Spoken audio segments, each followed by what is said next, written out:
আসসালামু আলাইকুম। সবাই কেমন আছেন? আশা করি সবাই অনেক ভালো আছেন। আল্লাহর অশেষ রহমতে আমাদের এই রমজান কিন্তু অনেক ভালোভাবেই কেটে যাচ্ছে। এই মার্চ মাসে কিন্তু অনেক বেশি গরম থাকে, খুব কষ্ট হয়ে যেত যদি খুব বেশি গরম পড়তো, কিন্তু না, আল্লাহর অনেক রহমত, এই রোজাটা অনেক শান্তিতে কেটে যাচ্ছে। তো সেহরিতে ডিসাইড করলাম বিরিয়ানি করব, তাই সেহরির সময় আসলে মাংসটা নামিয়ে রেখেছিলাম। এখানে আমি প্রায় 700 গ্রামের মতো গরুর মাংস নিয়েছি। এরপর এগুলো আমি ম্যারিনেট করে রেখেছি প্রায় ঘন্টা খানেকের মতো। এখানে আমি টক দই ইউজ করেছি, বাদাম বাটা আর আদা রসুনের বাটা দিয়ে এটা আমি প্রায় ঘন্টা খানেক ম্যারিনেট করে রেখেছি। ও সাথে আমি দিয়েছি লবণ স্বাদ মতো আর সয়া সস দিয়ে এটা আমি ঘন্টাখানেক ম্যারিনেট করে রেখেছি। আর এখানে আমি চিনি গুঁড়া চালটা নিয়ে নিয়েছি, চাষির যে চিনি গুঁড়া চালটা থাকে, চেষ্টা করবেন ওটাই নিতে, ওটা দিয়ে আমি সবসময় বিরিয়ানিটা করি। আর এদিকে আমি বিরিয়ানি মশলা নিয়েছি, রাঁধুনি বিরিয়ানি মশলাটা। চালটা 2-3 ঘন্টা আগে থেকে ধুয়ে যদি পানিটা ঝরিয়ে রাখা যায় তাহলে কিন্তু বিরিয়ানি একদমই পারফেক্ট আসে। এই যে এদিকে এরপর আমি চুলাতে প্যান বসিয়ে পেঁয়াজটা একটু ব্রাউন কালার করে নিচ্ছি। এর মধ্যে আমি আলু আর গাজরটা নিয়ে নিয়েছি, একটু তেলে এটা ভেজে নিয়েছি। চালের উপরে কিন্তু বিরিয়ানি অনেকখানি ডিপেন্ড করে, চাল যদি ভালো না হয় বিরিয়ানি কিন্তু একদমই পারফেক্ট হয় না। এরপরে আমি যে ম্যারিনেট করা মাংসটা ছিল ওটাই আমি দিয়ে দিয়েছি। আজকে যেহেতু আমি সাদা বিরিয়ানিটা করব এখানে, তাই আমি কোনো লাল মরিচ ইউজ করিনি। আর এই যে রাঁধুনি বিরিয়ানি মশলা আমি পুরোটাই দিয়ে দিয়েছি। আমি 700 গ্রাম মাংসের সাথে আধা কেজির মতো আমি চাল নিয়েছি। এরপর এগুলো ভালো করে আমি কষিয়ে নিয়েছি। এই যে এখানে ভালো করে একদম কষিয়ে নিয়েছি। চেষ্টা করবেন গরম পানি দিয়েই মাংসটা কষাতে। এখানে 90% মাংসটা আসলে যখন রান্না হয়ে যাবে এর মধ্যে আমি চালটা অ্যাড করে দিয়েছি। চালটা একদমই অনেকক্ষণ, প্রায় 10 মিনিটের মতো আমি এই মাংসের মধ্যে মিক্স করে নিয়েছি।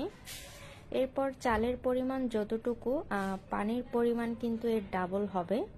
আর পানিটা সবসময় গরম দেওয়ার চেষ্টা করবেন। এখানে আমি গরম পানি দিয়ে দিয়েছি, যেহেতু আমি আধা কেজির মতো পানি চাল নিয়েছি তাই এর ডাবল আমি পানিটা অ্যাড করেছি। আর যদি আপনাদের এটা কনফিউশনে থাকে পানির ব্যাপারটা, তাহলে প্রথমে অল্প করে পানি দিয়ে পরে এটা দেওয়ার চেষ্টা করবেন যদি লাগে। এর মধ্যে কিন্তু আমার বিরিয়ানিটা হয়ে গেছে।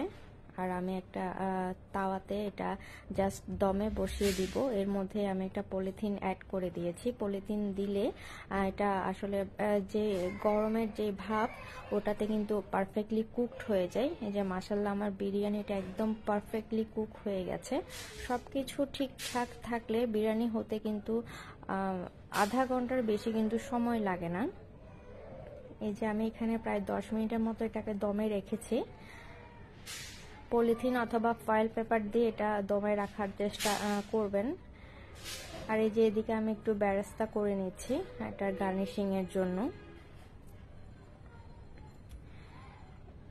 এই যে আমার বিরিয়ানিটা মাশাআল্লাহ এত পারফেক্টলি এটা কুকড হয়েছে আর এত সুন্দর স্মেল বের হয়েছে, খুব সুন্দর করে একদম সবকিছু হয়েছে। আসলে আমি লবণটা নিয়ে একটু কনফিউজড ছিলাম, মাশাআল্লাহ একদম টেস্ট পারফেক্ট এসেছে। এটা আসলে গার্নিশিং এর প্রয়োজন নেই, তারপর আমি একটু গার্নিশিং করে দিলাম পেঁয়াজ বেরেস্তা আর একটু টাটকা ধনেপাতা দিয়ে।